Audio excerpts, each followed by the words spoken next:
No? Ups and downs. Yeah, yes. Moments of tremendous rebellion, which is a moment in which the fatalism works differently. No? Immediately, a moment of queda, caída. Fall. For once again, another rebellion. Until, in my point of view, in the process,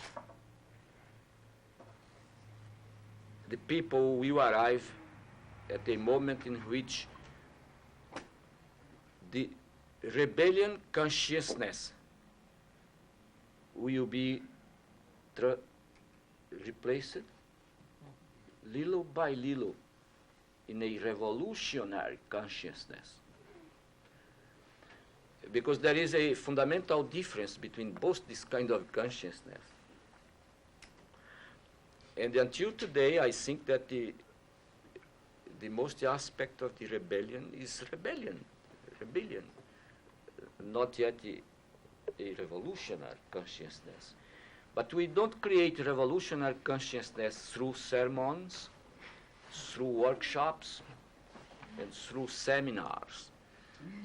The revolutionary consciousness can be helped, okay. No? Such this kind of activities you have, I think, are very important. I would not tell you, oh, you are naive people, you are not revolutionary. No. I don't think like this.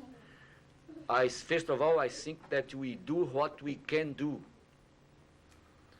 historically, and this disease may be what you can do. The question, nevertheless, is to know whether you can do best, how you can do best, and what are the things you are not yet doing, nevertheless, which can be done in order to do.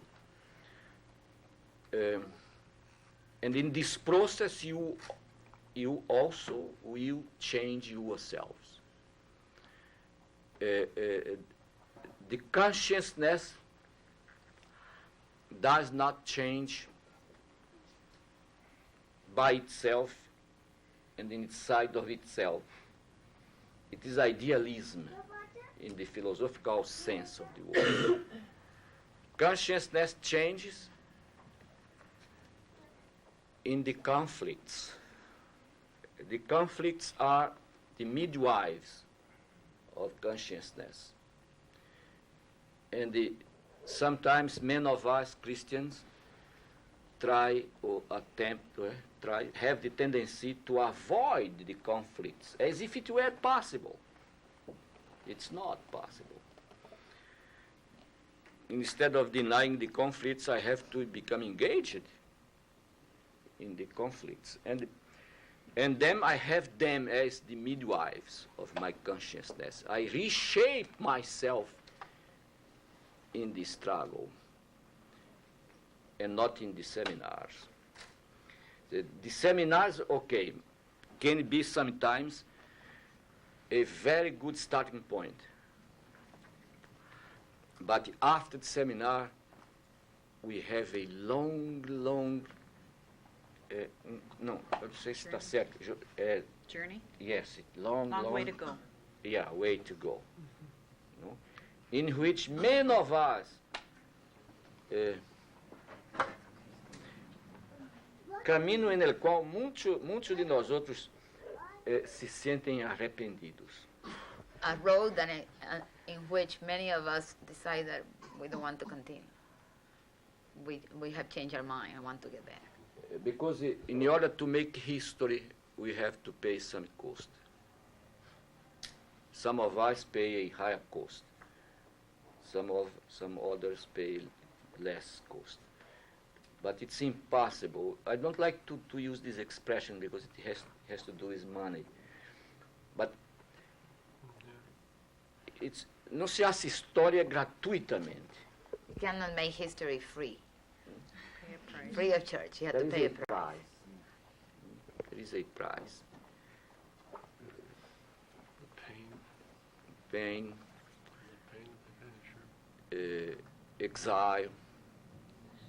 I know what means, for example, to be 13 years far from my people, far from the smell of the earth, far from the taste of the food, far from the color of the sea, far from the singing of the birds, far from the voice of my friends, the face of my brothers, my sister, my old mother, who will die without any possibility for me to see her for the last time.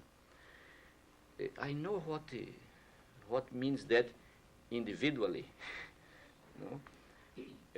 And if we are not so conscious of what we must do, of course we say goodbye to our mistake. And then it should be for if I wrote 2, 3, 4 articles, little by little, saying that yes, really I was not correct that in 1964. The question was not really as I said. Just now, after all these years, I had time to rethink. After writing 4 articles like this in different, and of course I would have lots of place to publish these articles, I could get a ticket to go to Brazil. But this is not the way I want to be a presence in the world. I don't pay this cost. That I will die very happily in Geneva, in the United States, or in Africa, or in Brazil. My country is the world. Of course, starting from Brazil.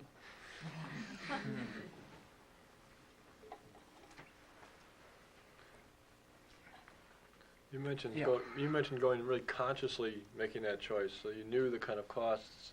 I mean, you didn't. Did you imagine what the cost would be? But you knew there would be costs.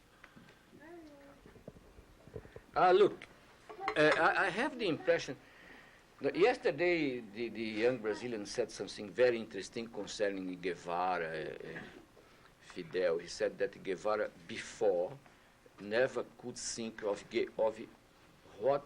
whom he would become. Okay? I think that we also don't know before, what is the cost.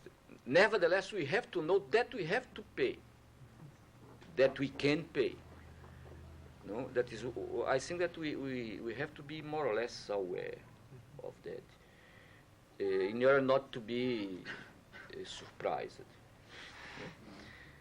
I remember when I was beginning in one of the last moments of the research. The first evening, I was trying to prove with a group of illiterates. My wife could not go with me. We worked together in this research, and because of one of the kids was sick. When I came back, she asked me, "How did you work tonight, the first day?" And I said to her, "Look, Elsa, after seeing what I saw tonight and hearing what I heard, I have the impression that in 2 years there are 2 possibilities. The first one is UNESCO would come here to know what is this. The second one is for me to be in jail. And I think that the second one is the one which will happen. UNESCO will not come here to ask me what is this, but I will be in jail. Then I was knowing, I was not naive. at least concerning this point. Not in 2 years, but in 3 years I was in jail. Then when I was put in jail, of course I had that susto, I was afraid. because of my position of class. For me at that time, until that time, being in jail had to do with criminality. And sometime I was like this. And the police, for example, the policeman, when he took me to el cuartel del ejército, the barra To the headquarters. of the army, Yeah, army. in order to give me to the officer, captain, he said that. Good morning, Captain. This is the new bird. El nuevo pájaro. Huh? I said, my God, I am a bird. This is the metaphor among them. I was not a human being, I was a bird to be put in the... Yeah. And then really I felt uncomfortable. It was for me one of the most difficult moments I had in my life, because I did not know what to do with my hands and what to do with my body.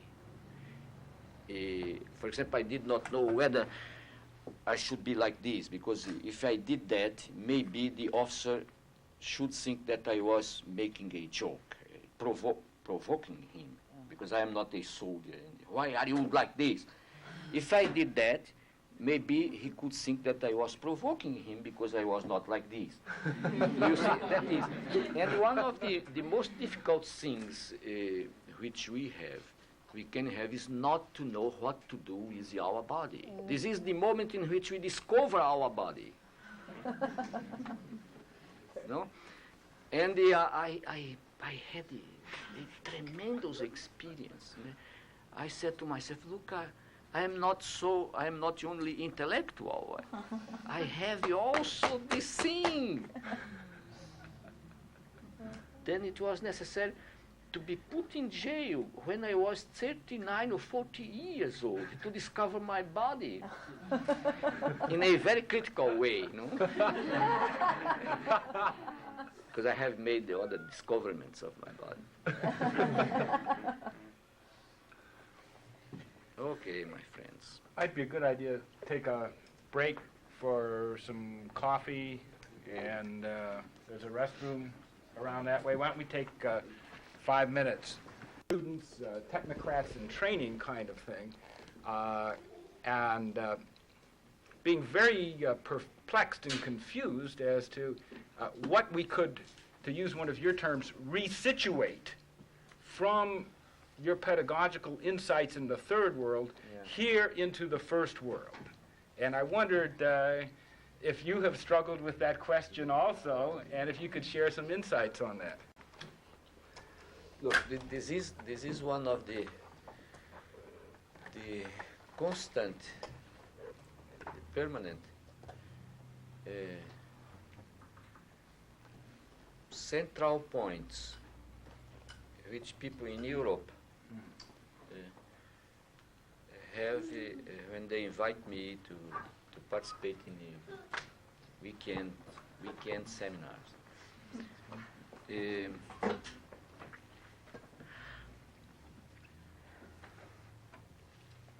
To the extent that these books have been translated into almost all the European languages, some Asian also, there is a tremendous curiosity also. But it's very interesting because of the historical situations and realities, and the demands are sometimes different.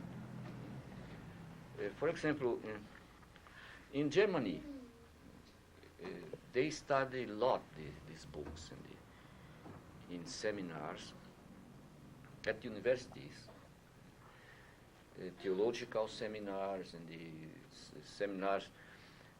seminaries and institutes of theology, and also in departments of social science, political science, and the education, linguistics.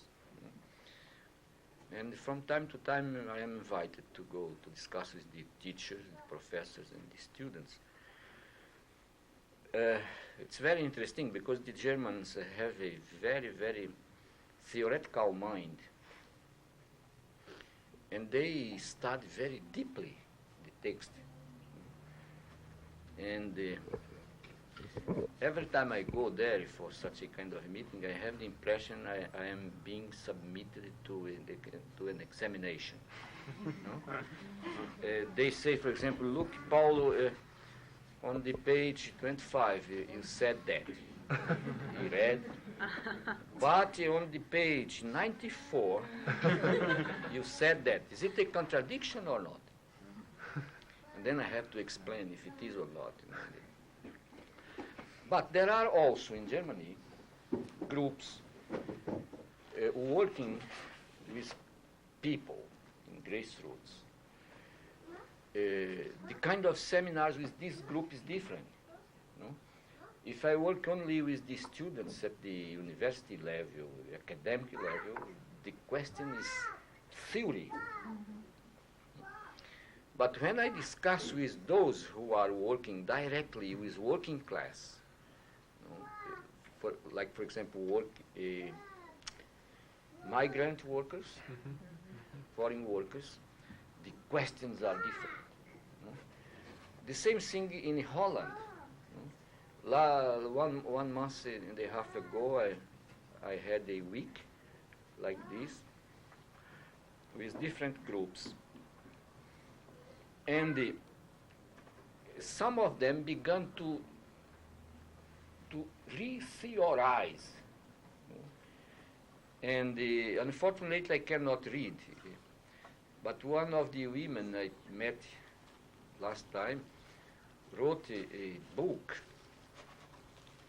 about the culture of silence in Holland among the working class and the ways how to touch that. Then they are very much interested in seeing how to work in a plan. Because of that, they use metaphors, beautiful and strong metaphors. For example, I never forget a peasant from Northeast who was working in Brasilia, the new capital of Brazil, when I was working there. And he said, trying to describe the populist government of Goulart, he said, this government is set, I don't know, on the back of the horse. And on the back of the horse, one does not have the reins. Yeah? It's metaphor. No? But he said with this statement, he made a very good analysis, political analysis, of what means populist, a populist government. Maybe a sociologist would spend a semester to arrive at the same conclusion, to understand the ambiguity of the populist model. And I remember that I made a copy of this statement and I sent it to the president, Goulart. That is, I learned a lot with the people because I really worked with them. And then this is why, unfortunately, you read my books in English. And I don't know very well whether, because I don't have a very good command on English, I don't know whether the translator also uses metaphors in English. But my books are full of metaphors. This is why some scholars say that I am not a scholar, and I'm very happy because of that. That I am not, I don't have rigor, scientific rigor. I am very happy also. Because I use a lot of metaphors which I learned with the people. Of course, the metaphors I use are sometimes sophisticated ones, but they are metaphors. Then we need to know that. Because for me, for example, in the adult literacy, one of the main things we have to do is to increase the oral expressivity, but not only the linguistic expressivity, to increase the ability to read the reality through the reading of the symbols which they have. And in this way, there is a total difference between the symbology you find in a rural area in Latin America and the symbology here.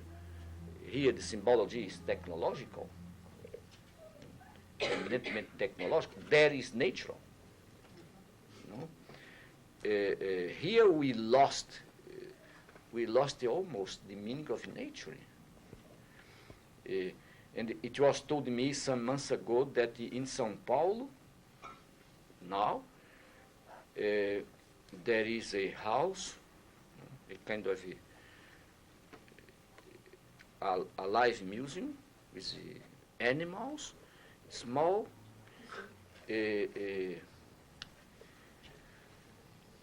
chickens, small chickens.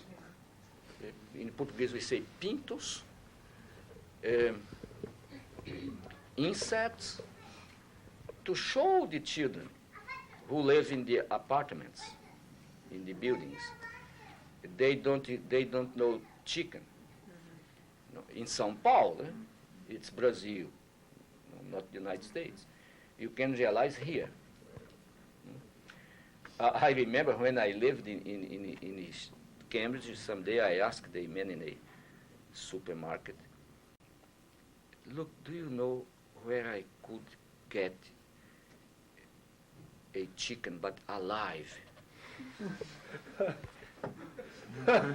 He almost could not understand, because I think that he also thinks that the chicken is manufactured. I think that he said, this man is crazy. He's from Latin America.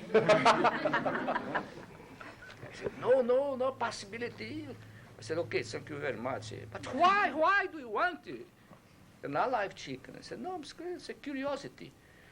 It was not a curiosity. This is because there is a Brazilian plate which with chicken, but it's necessary to be alive. Because we need the blood. Then it's...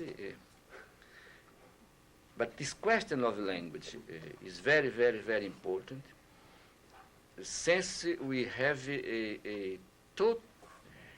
since we understand language as a total phenomenon and not as a linguistic one only.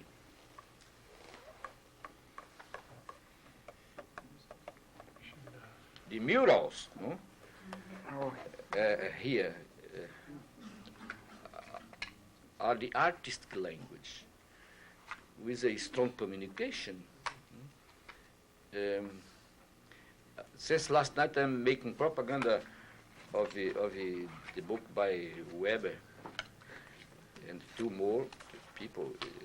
I would suggest you to read. The book is very expensive still because it's not yet paperback. No, we have paperback. Yes, good. What's the name, the title? Toward a People's Art. Yeah. And you're going to have a chance now, before you leave, to get a first-hand view of some of our murals. Yes, I go with him now to see. Yeah. No? So, I'm fascinated with the reading of the book. And I would not like to leave Chicago without at least seeing one or two. well, we wouldn't want you to leave Chicago without seeing them either. The- This is one of our unique contributions in And it is very, very important, I think, no? to grasp the message which is there through art. Well, I think Paolo has to leave now to have a chance to see the murals before he leaves our city. I really want to thank you for spending the morning with us. I understand that they've really worked you while you've been here this week, and appreciate your staying here with us. Thank you. Thank you. Thank you. Other folks want to stick around and reflect some on Take sort of another look at the events that you heard back at the earlier what you were saying. And there's somewhat some other people are saying about the student movement, that you talk about us, whoever that was, reacting to external events. And the us, I assume, was basically the middle class university students. Middle class not because all of them came from middle class backgrounds, but middle class because the fact of being in the university implied that they had access to the middle class, therefore you adopted that perspective, And it seems to me that one has to go back before the Kent State events, and certainly for my generation, look at what happened in the civil rights movement, what was the politicization that went on there, and how. And for us, it really was a question of contact with the working masses. Why did the civil rights movement politicize us? Why did all these other movements come out of the civil rights movement in one way or another? And I think that one can safely say all of the other movements came out of it. That is, it was people who had been affected by basically the Black liberation struggle that then led those other struggles. And what affected us so deeply was a personal contact with people, ordinary working people, who were struggling, consciously struggling for change. Some of us had come from that background, and it was a recognition. Some people I know had come from like union backgrounds and so forth, and those were things that their parents didn't talk about too much, and then they got involved in the civil rights struggle, and it was, for many of us, it was a whole, like a born-again experience practically. And what that did for us,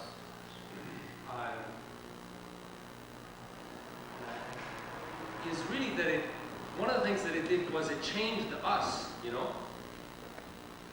which is why I was a little surprised to have you even talking that way, in a sense that we began to really see ourselves in a much larger context. And so that the whole struggles about the university later on, about student rights that followed a few years later, were really one of the spin-offs of that. And what was more fundamental, you see, was this basically sort of changed perception. And I think that that's what one has to look for. That one has to look at what is really the root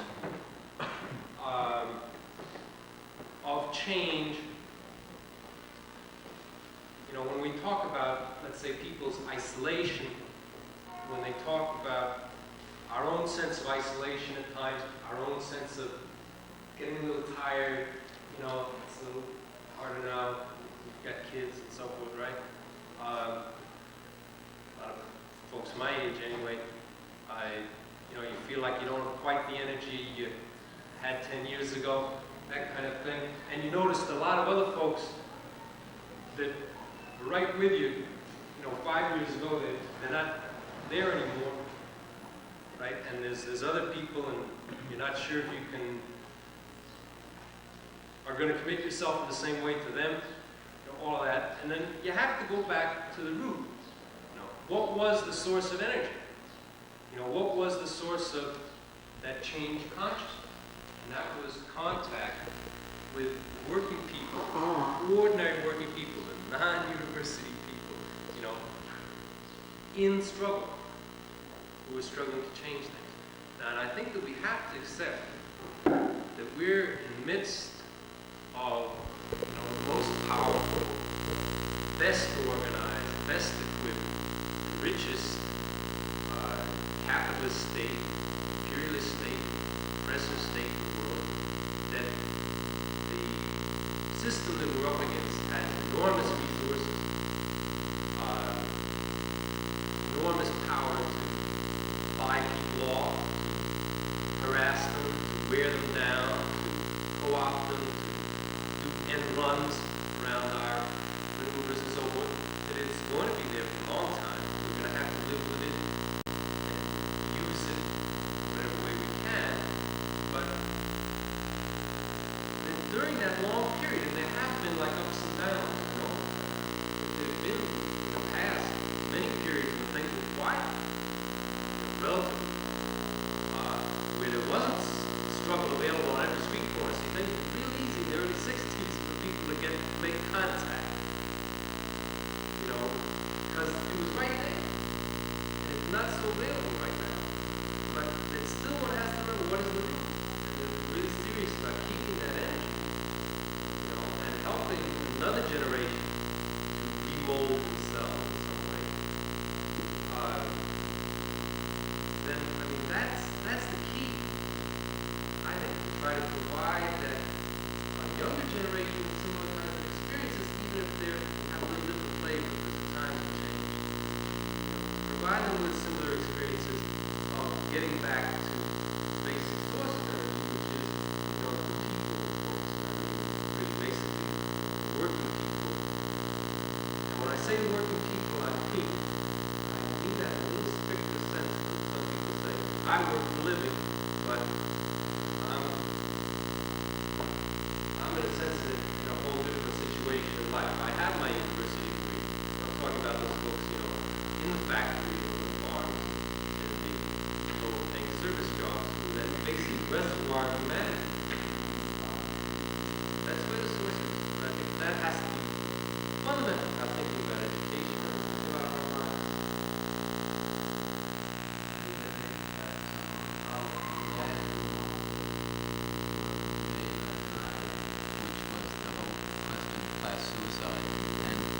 I would like to throw at you, maybe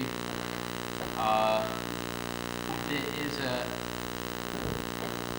enormous reluctance on the part of university-trained, credentialed, degreed people who are part of some progressive movement in this country to accept that role as being I think the way you put it yesterday was petit bourgeois intellectual, but that there's an attempt to romanticize one's being a member of the working class. And I would really appreciate if you could kind of go on with that, because that's what kind of stuck with me, is that there's an enormous unwillingness for people to analyze their actual class status at present, in their present lives, in this condition, and leads to a lot of mistakes by kind of a mistaken identification with being part of the working class, because then you run into the problem of identifying with yourself as being oppressed, you see, and then you're the one. But could I, would you mind?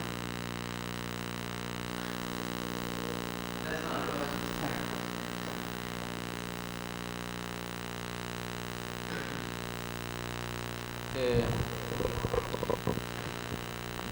I would prefer to say something about this kind of experience, but in Brazil, because the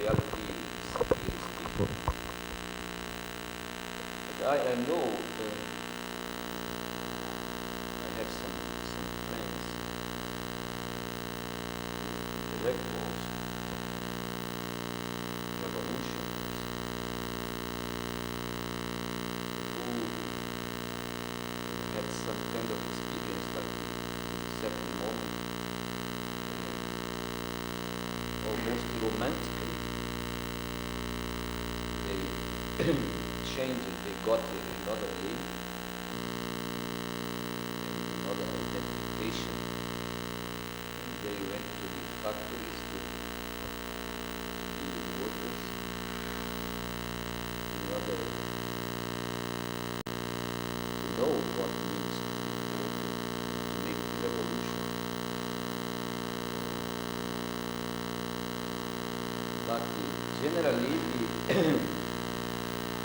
all of them found that it was not like they thought.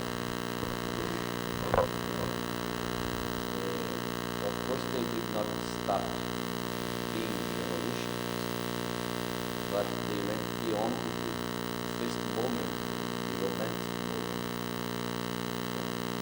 I have the impression that we cannot escape from the source in which we were before, as I said, this last shape. That we are very far from, even in some socialist societies, from overcoming dichotomy between labor at work and intellectual work, dichotomy between practice and theory, teaching and learning. These dichotomies can be overcome to the extent that the evolutionary society becomes a society for workers,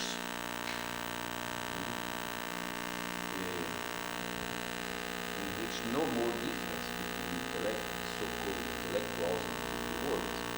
Then something which seems to me to be very difficult today is without the radical transformation of the reality social practice.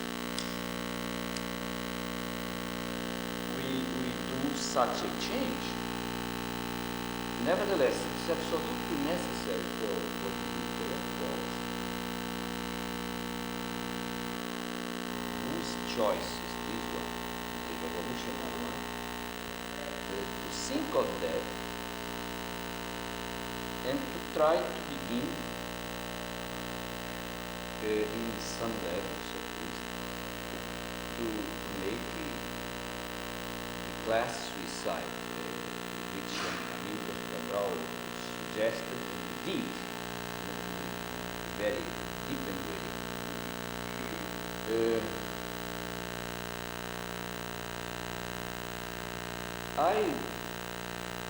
For example, if today I went to a factory in Geneva to become a worker. First of all, I would have to learn how to use my hands, petit bourgeois hands. Secondly, I would do much less than I can do today for revolution. And finally, I think that we should be more or less artificial.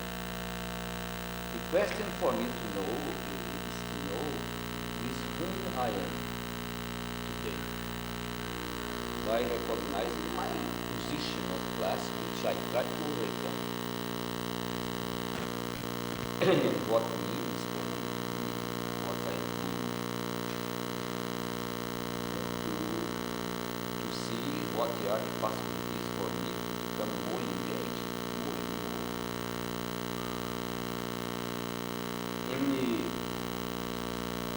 the other thing is to do such an attempt in Cuba, okay, to begin to think of that much more concretely in water. They are very far from that, of course, in themselves, so that is in the society which are reshaping themselves in the revolutionary process.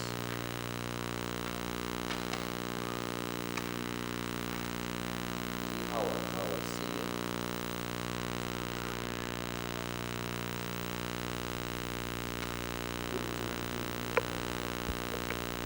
There is a direct limitation on trying to reshape oneself without since all of us recognize it's so hard to know yourself, it's so much easier to see others,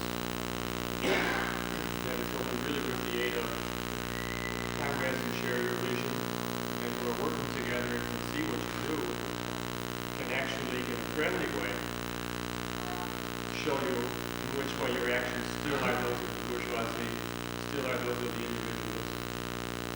And that can relate with every respect to the problem of a political party or organized group, in which there can be a continual shifting back and forth to make this class suicide even while living under capitalism.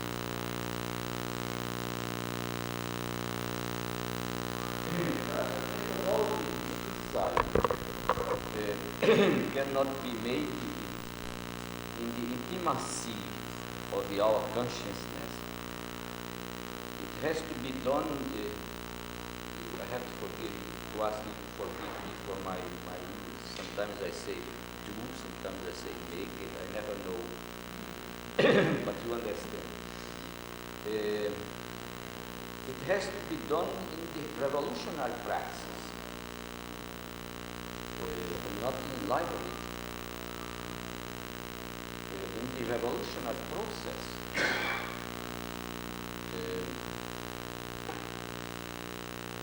Of course, sometimes it can start in the intimacy of the library, but it really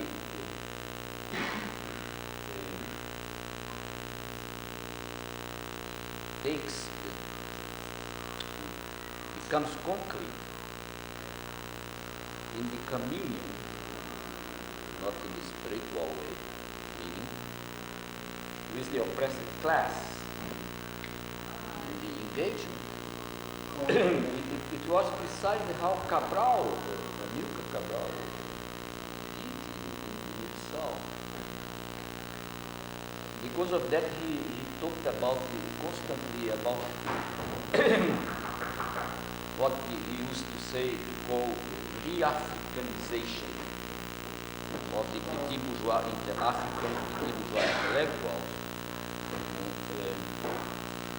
who had been de-Africanized through the education of colonial education. Then it was concomitantly, simultaneously with the class suicide. He talked about the process of re-Africanization. That means to kind of return, coming back to the cultural source. But he could not do that from the South in the meetings, only in seminars, but by fighting,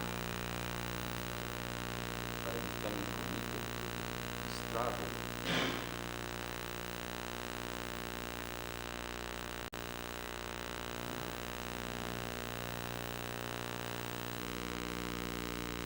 But I think that it is one of the serious problems which we have, because we have a certain radical ambiguity as the people are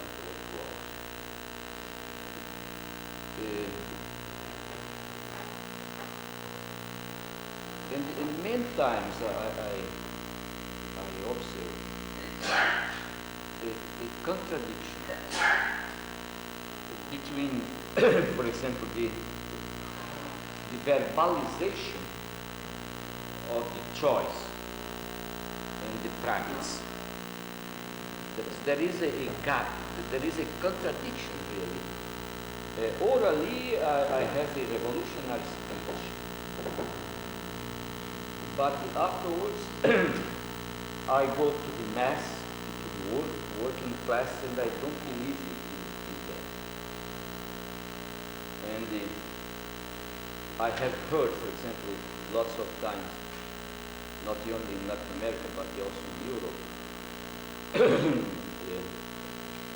petit bourgeois intellectuals, revolutionaries, speaking about the lack of class consciousness of the workers. But when they talk about the lack of class consciousness of the working class, they say that they have the class consciousness, the working class consciousness. And then they go to the working class as if the working class did not have consciousness, or if the working class had consciousness, it was a kind of empty space to be, yes. By the consciousness of the petit bourgeois intellectual, which says that he has the working class consciousness. See, that is, I smile. I remember about that when the pedagogy of the oppressor could be published in Brazil. I received a letter from 5 workers, Brazilian workers. They read in São Paulo. And afterwards they wrote, discussed 10 pages. It's a good Portuguese, because it's Portuguese of the people, not my Portuguese. In a certain moment they said, Paul, we would like to ask you a favor. Write, but not for us. Write for your colleagues. Write books for them, for the professors, the intellectuals. Tell them that please start coming to our districts to teach us revolution.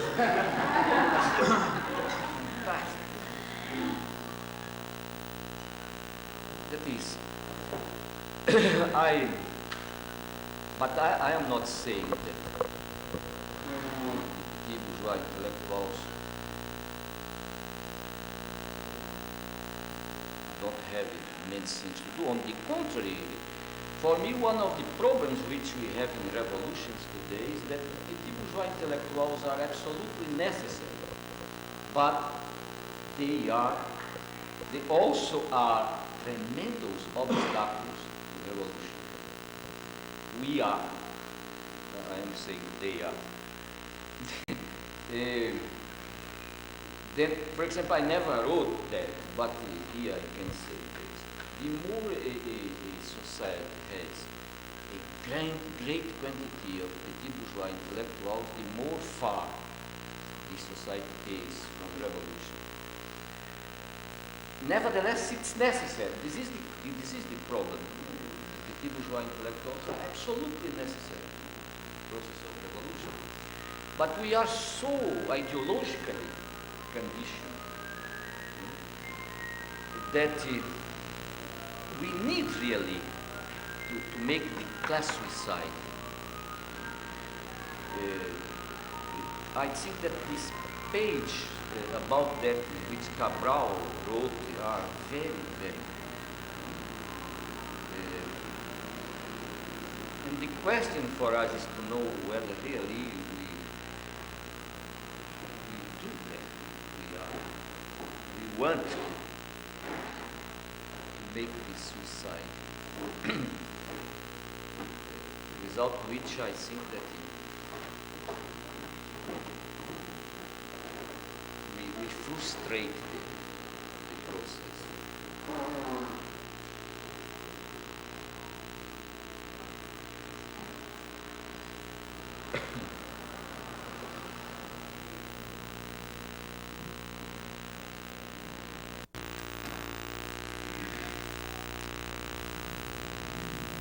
Look, in those societies in which they exist, of course, if they don't exist, no problem. But if they exist, they are necessary. First of all, because they belong to the society. Second, because they also have the right. And third, because they have some instruments which the same bourgeois society, by experiencing its own contradictions, offer them. And some of these instruments are necessary in revolution. Revolution is also an act of knowing through praxis. And some scientific instruments which... What you're saying is that our petty bourgeois intellectual have some verbal tools. In other words, it's like knowing the name of your disease. You can understand some of the problems in society a little bit better if you can describe them so that you can talk about them with some other people. And that kind of gets the ball rolling. I'm just talking off the top of my head, trying to understand why why it would be necessary to have somebody around who would be from a class that's not noted for its revolutionary consciousness, and yet has certain kinds of skills that are very useful for developing a revolutionary situation. Yeah, look, in the bourgeois society, the bourgeois intellectuals had the possibility which the working class did not have.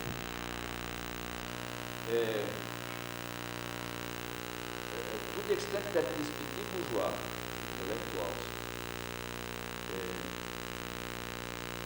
had the possibility to get some scientific instruments to analyze reality, to study ways to change, to transform revolutionary society.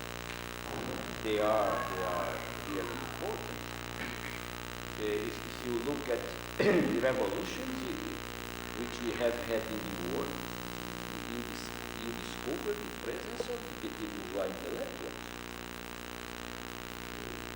In any revolution, Marx was not, first of all, Marx was not the author. He wrote the Capital. Amilcar Cabral was a great agronomist. Fidel Castro was not a peasant. That is, but because of that, it's important the class suicide. That is, if the petit bourgeois intellectual makes the class suicide, then the revolutionary theory which he could get is absolutely important, because he can operate these instruments according to the ideology of the working class. This is the question.